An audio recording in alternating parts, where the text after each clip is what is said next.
Everyone, I got asked a question on how to actually perform the movements that we discussed in the lower back pain video. However, I don't want to make a bunch of form videos as I myself am still mastering form, and that's something that can be ongoing. So instead, I'm going to go through a resource on how you can find that information for yourselves, along with video tutorials, instructions, and a really awesome tool on how you can actually get exercises to work on other things as well.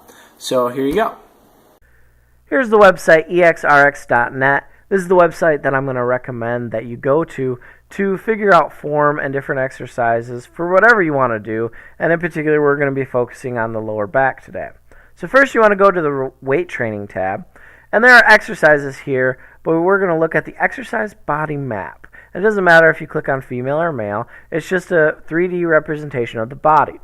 Anywhere you click on this body map, it's going to show you different exercises that are available for that body part. So for the lower back, they found that first thing you need to work on is your lower back, then your glutes, your hamstrings, your abs, and your obliques. So if you look here at this tab, your Erector Spinae, if you click on the muscle group, it's actually going to pull up a representation of the muscle. It will give you the scientific names, other names, and movement that it's responsible for. So that's something that's very useful if you want to figure out what exactly those muscles are responsible for and where they are. When you are selecting exercises, I always recommend that you start with bodyweight exercises unless you have some familiarity with weight training. And the reason for that is there's less chance of injury, and because you've suffered a lower back injury, your lower back muscles and supporting muscles are probably weak. So the bodyweight exercises are a good, safe place to start. And what you can do is click on the exercise, and it'll bring up a visual representation. So here's the bird dog. This is a good exercise. It's very easy to perform at home. You're going to lift up your leg and the alternate arm, or the opposing arm, and contract the muscles. And this is going to hit a lot of different muscles, which is great for our purposes. I also recommend hyperextensions in Superman. Hyperextension, you're going to need an apparatus like this, but this is something that I perform. And the Superman, which is something I used to perform until I got into weighted exercise. And this is very simple to perform. You just lay on your stomach and you want to lift your legs and your upper body off of the ground and hold the contraction at the top. Very simple. Once you do get into using weight, which you will at some point, you can do a weighted hyperextension. My personal favorite is the deadlift. And the reason that I like the deadlift is it's going to hit every single muscle that we just went over for the lower back in one movement. It's going to use your lower back muscles. It's going to hit your glutes, your adductor magnus, your hamstrings, your abs, and your obliques. One movement hits everything you need. And as a bonus, it hits your upper and middle back. And it's going to hit your quads, your calves, and your grip. So one movement trains a lot of muscles in the body. And this is something, though, that you want to make sure you're doing this right. As with any weighted exercise, if you perform the movement incorrectly or with poor form, there is a chance of injury. But if you can get a coach or a personal trainer that actually does deadlift, they can make sure that you're doing the movement correctly.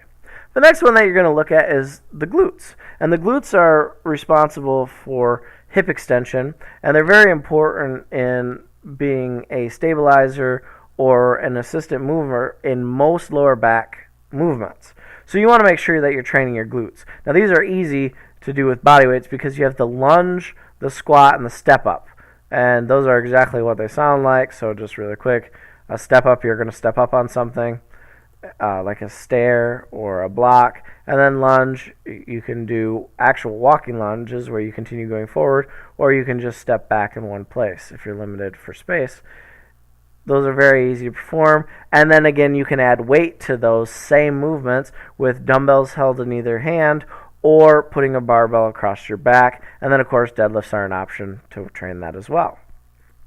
Next, we have our hamstrings. Now, the hamstrings I'm going to go in a little bit more depth because the hamstrings are a very interesting muscle.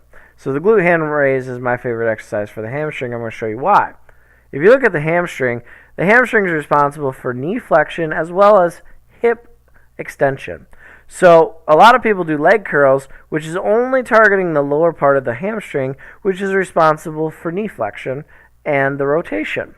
A lot of people neglect the upper part of the hamstring, which is going to be a hip extension muscle, which was important for eliminating lower back pain. So a deadlift is going to target the upper portion, as will a Glute-Ham Raise, but a Glute-Ham Raise has the added benefit of targeting the lower portion as well, because you're going to go down in an almost full hyperextension with your legs straight. You're going to perform hip extension, which is going to target the upper hamstring and the glutes as well as the lower back, and then you finish by doing knee flexion and pulling your body upright, which is going to target the lower portion. So this is a great movement for body weight and adding weight too, and I recommend it.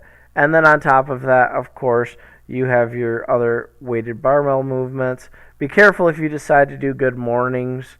We can go in more depth on that in a later video. Those are all exercises that work well. And your abs and your obliques, you're going to see a lot of very similar exercises. A lot of it's crunches and sit-ups and leg raises. The obliques are going to have some sort of twist or bend to them, and there are weighted exercises that you can do both of these. I myself do not train the abs directly, but when I do, I tend to focus on more static type movements, because that's going to be a little bit more beneficial, in my opinion, for your lower back, because you don't need to contract your abs. You need them to stabilize your core.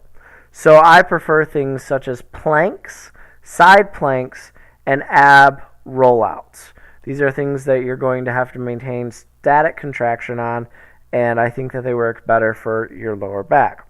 So again, this is a website that you can use to figure out form, find alternate exercises, and find things that you can do at home, in the gym, or you can buy barbells or dumbbells to do. All right, there we go. That is exrx.net.